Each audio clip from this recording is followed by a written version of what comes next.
Well, one of the ways that that begins to reveal itself over time, if you practice meditation and learn about the teachings, is you begin to discover that the way the world is the way you are.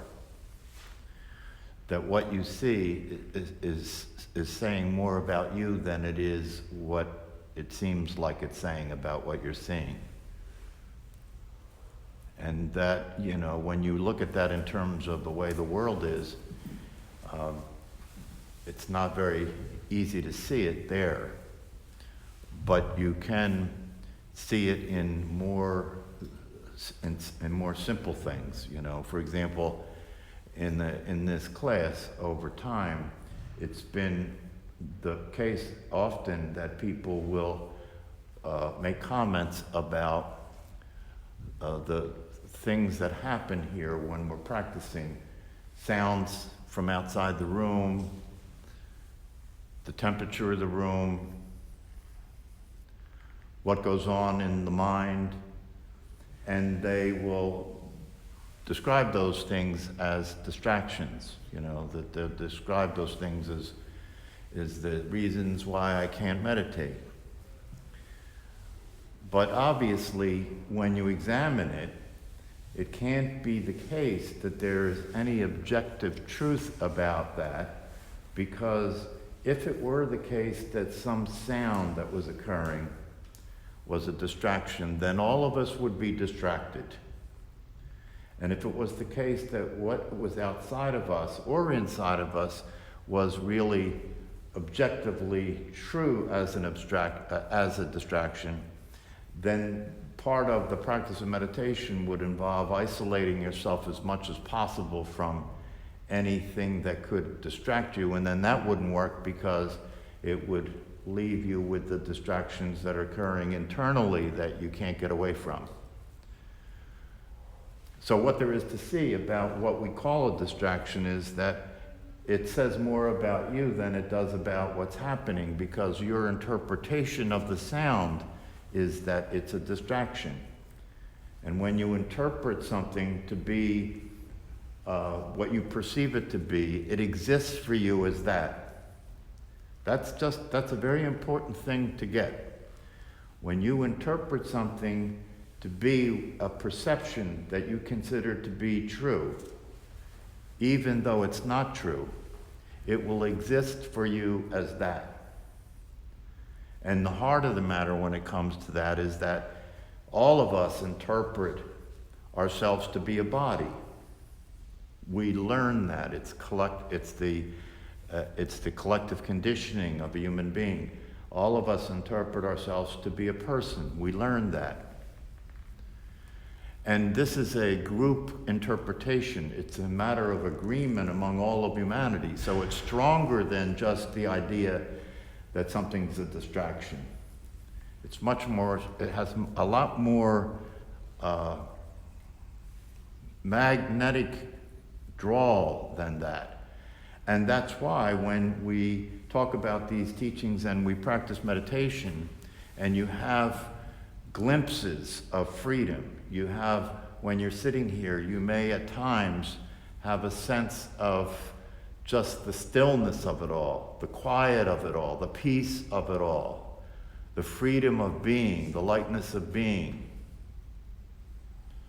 It may not be 100%, but to some extent there's a lessening of the weight of it all. To some extent there's a lessening of the drama of it all. It seems to be simpler somehow. You seem to be able to be aware of life instead of being in the drama of it all. Just be aware of life as life is. It's kind of like looking at a movie, and instead of being entranced in the movie and involved in the movie, where you're being affected by the movie and the drama of the movie, that you see it's just a movie. In the same way, you could see life that way. Instead of being affected by the drama of it all and involved in the drama of it all, you could see that it's just life. It's life. This is life. This is how life is. So It's something that as you begin to learn these things and practice these things, gradually there is a lightening up that occurs. Gradually life is easier. Gradually, as you see things more clearly as they actually are, you stop following the thought patterns that don't go anywhere. You stop following the reactions that are useless. You stop doing the behavior patterns that are destructive. It just happens naturally because you're awake, because you're seeing things as they are. You're seeing that this is a waste of energy. You're seeing that these patterns are not going anywhere. They're just repeated neural patterns, behavior patterns, emotional patterns. But it is challenging because, when you're exposed to these things, especially if you're really sincere and you are reading and you're listening to the teachers, and we're so fortunate these days to have all of you have access to an infinite amount of information about the truth, about the teachers, about the practices. I find it to be the most fascinating thing there is outside of myself. And when I say that, I don't mean it egotistically. I mean out of the awareness that is incomprehensible. So when you leave, you can be in this room and you can experience some settling of the mind that happens when you move attention out of the thought stream. And you let the mind settle, let the body settle. It's like the example that they often give of taking a bottle of water with sand in it and shaking the bottle, and the sand is clouding the water, which is like an agitated mind. And when you just set the bottle down, gradually the sand falls to the bottom and the water clears. It's a similar kind of thing. But then when you leave here, as soon as you go out there and you walk among the other people and you are encountering the world, the identity that you have learned to be uses that as a way of manifesting its reality.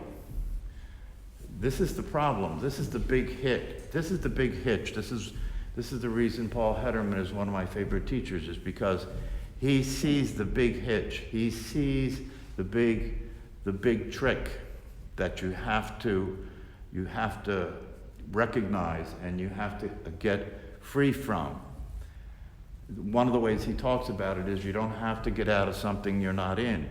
The problem with that is that the brain and the mind are consistently using whatever's happening to create an illusion that you exist as a person. It's happening constantly. It may lessen when you're meditating, it may lessen when you're in an environment like this, but then you go out there and it uses everything that's happening. It claims everything the senses are receiving. What I mean by that is that the listening that there is, when you're in the world without you necessarily being aware of it, the listening that you have, right, is your listening. It's not just listening. The seeing that you have is your seeing, your perceptions. The body is your body. The car is your car. The life is your life. The feelings are your feelings. And this is happening constantly in the background. It's using everything that it comes into contact with to maintain the illusion that it's real. And it will do that with meditation. It's very important at some point in the practice of meditation to recognize that the way the mind operates when you practice meditation is that you're doing meditation. You, the person that you consider yourself to be, is meditating, and the person that you consider yourself to be is practicing meditation so that you can be a better person, so that you can improve, so that you can have less stress. And the mind and the brain will have no problem with that. It will like that. It will make you more interesting as a person. It will give your ego some strokes, that you're spiritual, that you're doing something that a lot of other people can't do. Right? But when you practice that way, you're actually going backwards. You're actually making the identification with yourself as a person stronger.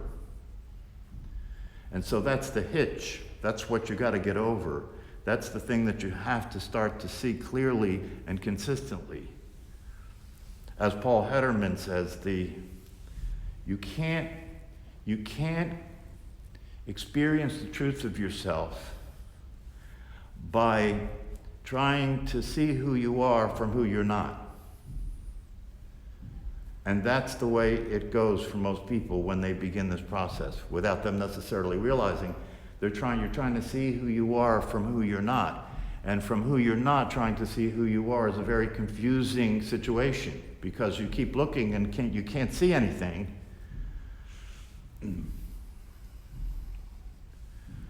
So the resolution to that is, instead of trying to see who you are from who you're not, see who you're not from who you are. That can go somewhere. When you're seeing who you're not, that you're not the thinker of your thoughts, that you're not your body, that you're not your beliefs, that you're not your perceptions. When you're seeing who you're not, you're seeing it from who you are. And that will go somewhere. So obviously, if you, yeah. So would it be beneficial, or can you do like a type of meditation while you're doing simple tasks like cooking or exercising? You can kind of meditate. It would seem beneficial to do that while you're not just here, but like you said, more in the world. Well, that's the idea. The only reason we're doing it here is so that you could get familiar enough with the experience of it, right, so that you can do it in the world. That's the idea. Otherwise, we'd all have to go to a cave. But it seems like you can't go right into a meditative or a subdued state in a bad, say a bad work situation or something. You should start with simple things and practice. Exactly. Right. You don't try and recognize